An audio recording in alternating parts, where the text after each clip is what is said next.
د ترجمه او تفسیر هغه مقدماتي خبرې وي تقریبا هغه درې څلور ورځو کې خلاص شوې اوس زمونږ ستاسو سبق هغه د سورة فاتحه په ارتباط باندې ده سورة فاتحه دا سورة فاتحه دلته راوړل شوې ده دلته چند مباحث دي د سورة فاتحه په ارتباط باندې چند مباحث باید ذکر شي یو مبحث خدا ده چې دا سورة فاتحه ولې مقدم شوه په نورو سورو د قرآن باندې سره د دې نه چې سورة فاتحه په نزول کې دا وروسته ده د سورة اقرا اقرا چې ده هغه اقرا دا اولنی سورت ده اولنی حقیقی سورت نازل شوه چې ده اقرا او یا ایها المدثر کدام اولنی شي خدا اولنی اضافی ده چې انقطاع او فترت وهنا ورستا اولنی یا ایها المدثر ده چې یو کال دو کالا تقریبا درې کالا انقطاع دی وهوا بیا یا ایها المدثر دا اولنی ده ورستا د انقطاع اولنی حقیقی صورت هغه اقرا ده او سورة فاتحه په نزول کې پنځم مرتبه کې نازل شوی دی نو چې په پنځمه مرتبه کې نازل شوی دی نو ولې بیا مقدم ذکر کې شو وجه د تقدم او وجه د مخکیوالی سره د دې لپاره علماء نکات او وجوهات بیان کړي دي د تقدم لپاره یو نقطه پکې امام حسن بصری رحمه الله هغه بیان کړی دا هغه خو تقریبا یو عامه فائدہ بیان کړی دی عامه هغه وی ټول کتب سماویه ټول کتابونه آسمانیه هغه یو سلور کتابونه دي یو سلور کتابونه سل پکې صحیفه او دا سلور کتابونه دي د سلو صحیفه خلاصه او نچول هغه په سلور کتابونو کې وو تورات انجیل زبور قرآن کریم بیا د تورات انجیل او زبور نچوړ او خلاصه په قرآن کریم کې و او بیا د قرآن کریم خلاصه په سورة فاتحه کې ده او د سورة فاتحه خلاصه په با کې ده هغه با چې د بسم الله په سر کې راوړل شوی دی نو ځکه یې با یې له ټولو نه مخکې کړه دا خو یو مدعا ده مدعا دلیل غواړي دا یو قسم خبره ده دلیل څه دی دا دلیل راوړل پکار دی نو دلایل به ذکر کو دا یو مدعا شوا دلیل به ذکر کو باقی یو دلیل خدا دی چې اجمال د ټول قرآن کریم دا فاتحه چې د اجمال د ټول قرآن کریم دی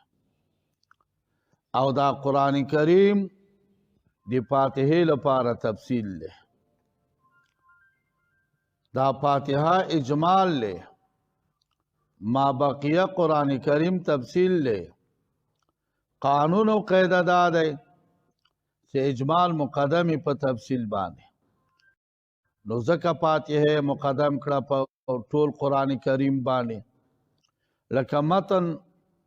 دا مقدمی په شرح باندې همدارنګه اجمال مقدمی په تفصیل باندې نو ځکه فاتحه مخکې راوړله اوس دا خبره چې فاتحه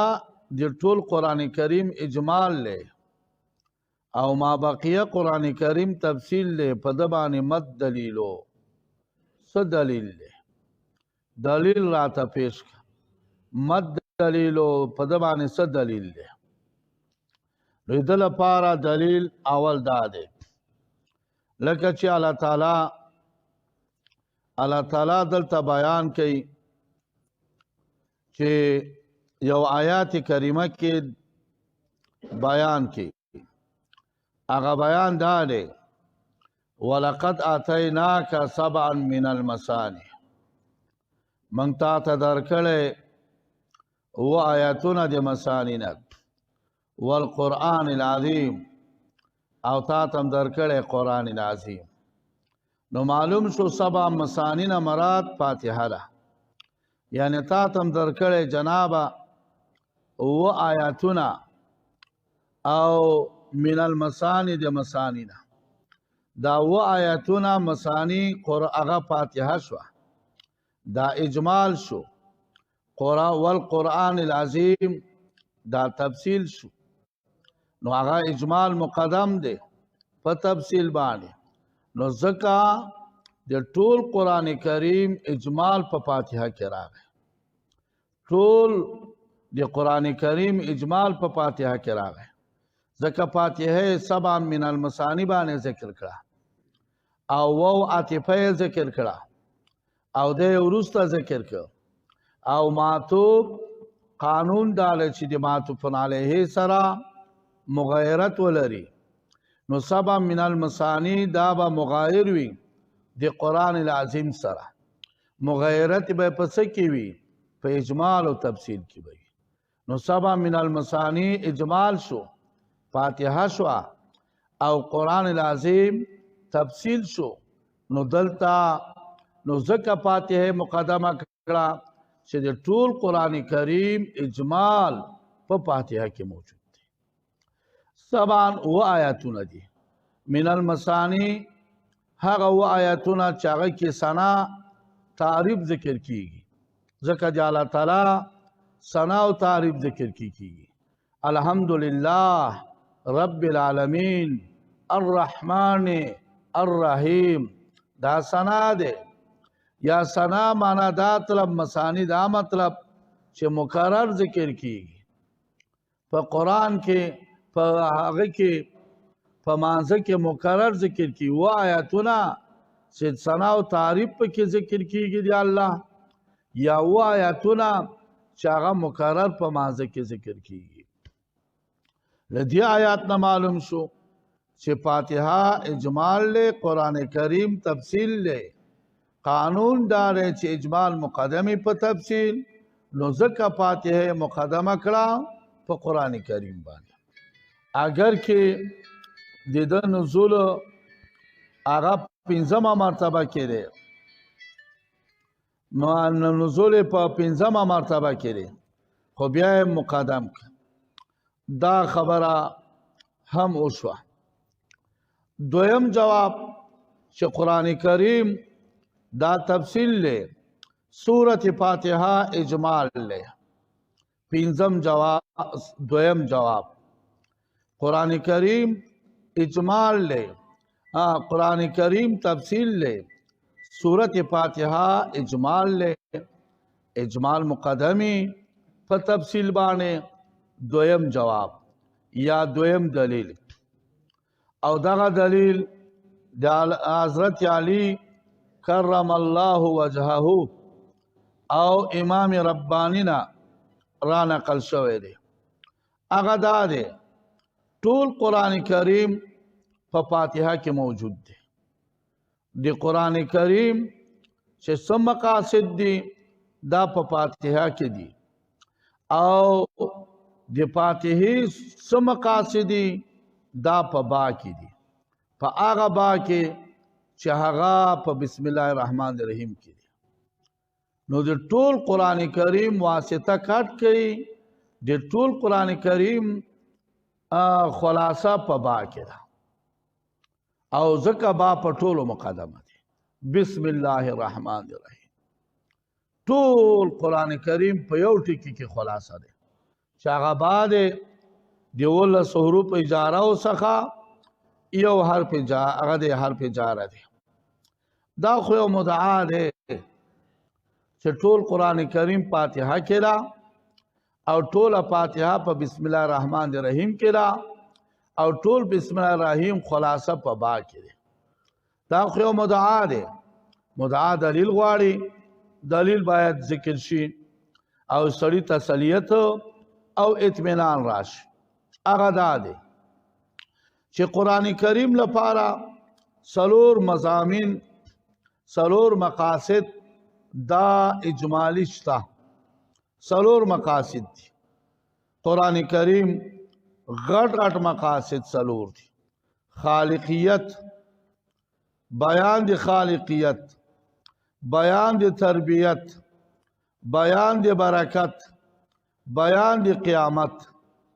دا 4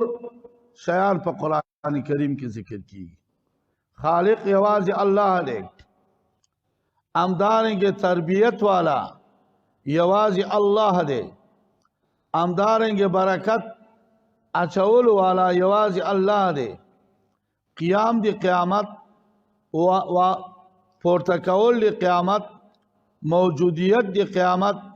دا یوازې الله راوړي. نو دا 4 چیزونه په قرآن کریم کې ضرور دي، او قرآن په دې 4 حصو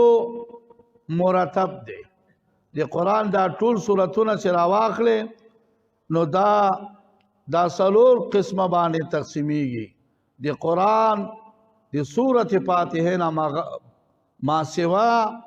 دا قرآن سورتونه په 4 حصو تقسیمیږي. اوله حصہ د سورت فاتحه نه وروسته په سورت انعام پورې، د سورت انعام پورې په دې کې بیان د خالقیت کیږي چې خالق یوازې الله دی، د کائنات خالق، د کائنات پیدا کول والا الله دی. د سورت فاتحه نه وروسته ته سورت انعام پورې بیان د خالقیت دی،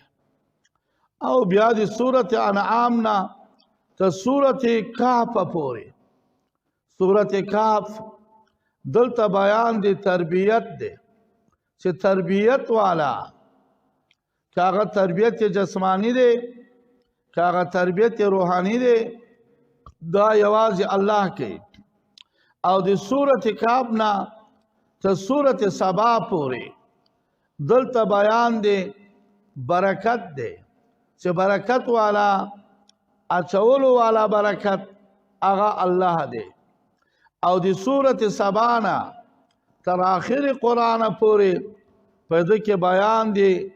قیام دی قیامت دی. د سورت سبا نه تر آخر دی قرآن کریم پورې دلته بیان دی قیام دی قیامت دی، چې قیام دی قیامت راځي دا موجودیږي. دا ټول سورتونه د قرآن کریم په 4 حصو، په 4 مقاصدو، په 4 مضامینو تقسیم شول. اوس وګورئ دا 4 واړه موجود دي په فاتحه کې. نو ټول قرآن کریم خلاصه په فاتحه کې راځي. څنګه راځي؟ راځي چې دلته تطبیق کو الحمدلله دکې بیان د خالقیت دی. ولی بیان د خالقیت دی؟ لله خو ذات دی، علم دی، خو کله کله د ذات نه وصف مشهوره اخیستل کیږي. دا داسې سو الحمد للخالق، ثنا صفت ثابت دے خالق لرا دلتا علم دے ذات دے اللہ علم دے ذات دے کلا کلا دی علم او ذات نا وصف مشهوره اخستل کی لکه لكل فرعون موسى فرعون علم دے موسى علم دے قلدنا وصف مشهوره اخستل کیگی لكل مبتل دی هر باطل پرست لپارا محق حق پرست استا کلا کلا دی عالمنا وصف مشهوره اخستل کیگی دلتم للانا علم دے وصف مشهوره واخلا نو دسی وی الحمدو للخالق بیان دی خالقیتوش آغا چه سو صورتونو دی فاتحین نیولی تو صورت انعام پوری بیان دی خالقیتو او په صورت فاتحه کې په دا دو ټکو کې وشو په مبتدا او خبر کې چې الحمد للخالق بیان دی خالقیتوش دویم چې هغه ضرور دی هغه بیان دی تربیت دی بیان دی تربیت هغه په رب العالمین کې الته په څو صورتونو کې بیان دی تربیت شوی او دلته په مضاف الیه کې اوس رب العالمین تربیت والا دی ټول مخلوقات دی اسی الله دا رب موصوف دی الله موصوف دی رب او صفت دی او پښتو کې د موصوف او صفت ترجمه په اسی وکړي اسی الله چې تربیت والا دی د ټول مخلوقات نو الته په څو سورتونو کې دا بیان تربیت دی په سورت فاتحه کې په مضاف او مضاف الیه کې بیان تربیت دی تربیت څه ته وایي یو شی ته اندک زیادت ورکول یو شی لږ په لږ شیئن په شیئن لویدل دته تربیت وي دغه تربیت والا چې دی هغه الله دے هم تربیت جسمانی او هم تربیت روحانی داموشو دریم چرے بیان دے برکت دے اغا التفق طول قرآن کی فصول صورتونو کی بیان دے برکت کی او دلتا فصورت فاتحہ کی الرحمن الرحیم په دو صفتینو کې بیان دی برکت کی اسی الله احسان والا دی په دنیا کې هم په کافرو هم په مومن باندې اسی الله الرحیم چې احسان والا دی په آخرت کې په مومن باندې دلتا بیان دی برکتوش ولی بیان دی برکتوش چالتا پا قرآن کے پا سو سورتونو کی دی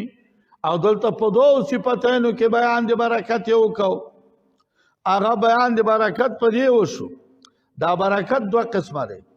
یو برکت دنیاوی دی دی دنیا برکت بل برکت اخروی دی دی آخرت برکت رحمان کی اشاره دے برکت دنیوی تا او پر رحیم کی اشاره دے برکت اخروی تا لدی وجنا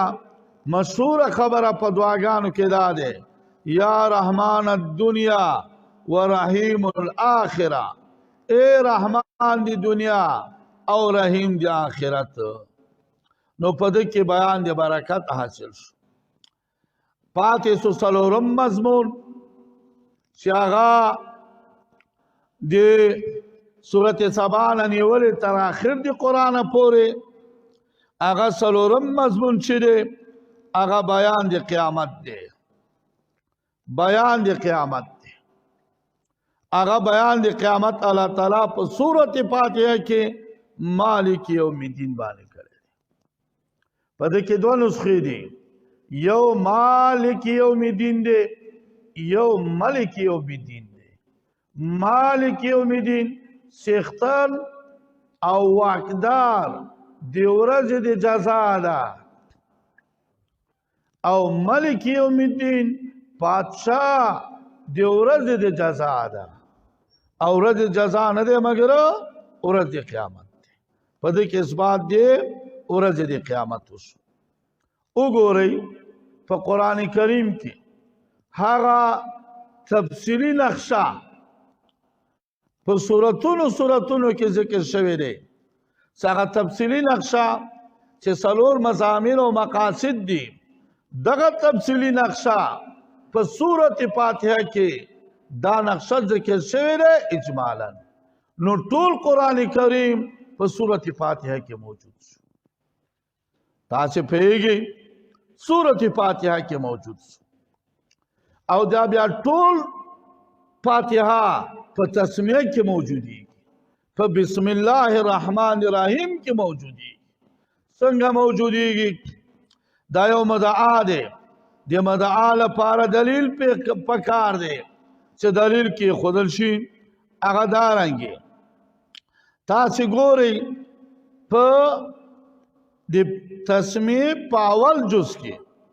چې هغه بسم الله دی دلته بیان د خالقیت وشو ځکه به باجاره دی اصل کې به اسم و حمزه وصل موجود و خدا هم حمزه وصل تثبت فی الابتداء تسقط فی درج په ابتدا کې ثابت پاتې کیږي او په منځ کې ساقطیږي دلته چې په منځ کې راغی حمزه وصل ساقط خو قانون دا دی چې کتابت کې نه ساقطیږي په تلفظ کې ساقط شو دلته په کتابت کې ساقط شو ځکه کثیر الاستعمال له شی چې کثیر الاستعمال وي دا قضا د تخفیف کوي تخفیف اداره چې تلفظ کې ساقط شو نو په کتابت کې ساقط شو او کثیر استعمال ذکر ہے د هر یو نیک کار د حیثیت والا کار په سر کې ویل کی نو بسم الله باسم الخالق ذکر تم عالمنا اوس په مشوره واخلک نو الته بیان دی خالقیت شو په بسم الله کې بیان دی خالقیت شو تاسو پیږي خبره باندې او دی خالق سره څوک یو شی پیدا کی دا خالقیت ملزوم دی تربیت تو سره لازم دی چې پیدا کی تربیت به بیا کوي کنه ته چې اس اخلي هغه دې ځان ته موجود که دی راوړو نو واخه او غیا به ورکړ تربیت به هم کوي کنه نو په بسم الله کې بیان د خالقیت صراحتا وشو بیان د تربیت ضمنا وشو ځکه خالق ملزوم دی تربیت سره لازم دی د څه خو څوک نه کوي چې څوک څه پیدا کی او بیا تربیت ونه کی ختم شي د خو څوک نه کوي یو بلوغ صبی او معصوم دا کار نه کوي فضل دی الله نه نو په بسم الله کې بیان د خالقیت هم راغی صراحتا او بیان د تربیت هم راغی ضمنا بیان د خالقیت ملزوم شو بیان د تربیت او سره لازم شو دا دو شیان په بسم الله کې وشو تاسو پیږي خبره باندې دا مو شو باقی هغه بیان د برکت چې دریم جز دی هغه په چا کې راځي هغه په دغه جز کې راځي چې الرحمن الرحیم الرحمن الرحیم دلتم پر رحمان چې هغه برکت دی دنیوي دی رحیم برکت اخروی دی په دغه دوه صفتینو سره بیان دی برکت هم شو صراحتا په دې سره بیان دی برکت شو صراحتا امده سره بیان دی قیامت هم کیږي ضمنا ځکه چې احسان والا په دنیا کې هم الله دی احسان والا په آخرت کې مالا دی برکت والا په دنیا کې مالا دی او برکت والا په آخرت کې مالا دی نو معلوم چې یوازې الله به وي دا نور شیان به پناه کېږي او پناه به په څه راځي هغه به په قیامت سره راځي نو په رحمان رحیم کې بیان د برکت صراحتا راغی بیان د قیامت ضمنا راغی لکه په بسم الله کې بیان د خالقیت صراحتا راغی بیان د تربیت ضمنا راغی پر رحمان رحیم کی بیان د برکت صراحتا راغی بیان د قیامت صرا ضمنا راغی نو د ټولې فاتحې خلاصه پچا کې راغله په بسم الله الرحمن الرحیم او بیا د ټول بسم الله الرحمن الرحیم خلاصه په با کې راغله ځکه زمون شرم تعامل کتاب دی هغه کې د حروف اجاره معنی کړي دي وای بال پار د الساق لري او بعض علما وای بال پار د استعانت دی څه مطلب د قران کریم کرا او مضبوط اعلی مقاصد سلور دي نو سبق ہے تب استعانت کے په خالقیت والا باندې تب استعانت کے بال پر استعانت دے تب استعانت کے په هغه ذات باندې چې خالق دے تب استعانت کے په هغه ذات باندې چې تربیت والا دے تب استعانت کے په هغه ذات باندې چې برکت والا دے تب استعانت کے په هغه ذات باندې چې قیامت کې نو ټول خبره په باندې الباء للاستعانت با لپاره استعانت سو خلاص سو خو وخت راووت با لپاره استعانت سو او یا با لپاره الساق ده الساق څه وای په وسوالي ته وای با لپاره سره په وسوالي ته وای نو څه مطلب الشقوا بالله اے بندگانو ټول په واسطه شي خلکو نه انقطاع وکوي پیوسته چې خپل خالق ته د خالق اوامر او نهي ومني بس خبره ټوله په باقي الشقوا پیوسته چې الى الله بالله تر الله پوری نو خبره د ټول قران کریم خلاصه په باقي شو یا په اعتبار د استعانت د ټول قران کریم خلاصه په باقي شو په لپاره د الساق او با پټولو مقدم د روزکا با پټولو مقدم راوړله تاسو پیږي نور خبره سره خلاصو سبا ته ترجمه ته خبره جوړو د سورته فاتحه نمونه علامه سیوطی رحمه الله وای د سورته فاتحه نمونه تقریبا 25 ترسي خو مشهور نمونه هغه دادي فکستت الاسماء کې اشاره ده عظمت شان دی فاتحه سورۃ فاتحه ورته وای ولی سورۃ فاتحه وای ځکه چې په دسه د قران ابتدا کی سورۃ الحمد وای ځکه ورته حمد وای په دې کې ثنا او صفات ذکر کیږي سورۃ ام الکتاب وای اساس بنیاد دی قران سورۃ فاتحه ام الکتاب ورته وای سورۃ الکنز ورته وای د خزانه په سورۃ فاتحه کې موجود دي سورۃ تعلیم المسأله ورته وای سورۃ تعلیم المسأله دا مطلب چې چانه سغواړي او د سم مطالبه کې یا سوال کې اول دغه سړي صفات وکوا بیا غوښتنه وکوا دلته الله تعالی الحمدلله د ځان صفت کړي رب العالمین الرحمن الرحیم مالک یوم الدین نو اے مسلمانانو قولوا الحمدلله قولوا رب العالمین قولوا الرحمن الرحیم ورست بیا مسله وغواړه دغه تعلیم دی مسلې دی تلقین خودنا دی سوال کولو دی دته سورۃ تعلیم المسأله وای دته سورۃ الشفاء وای سورۃ شافیه وای چې په د باندې صدم کې الله یې جوړي امدارنګه دته سورۃ کافیه سورۃ واقعه وای ځکه د ټولو اشونه کافی او واپی دي او سورۃ رقیه وای سورۃ د دم دا باندې سړی دم شه دم والا به جوړي هغه صحابه هغه دم کړي نو هغه قوم یو سړی بیا لا جوړ ک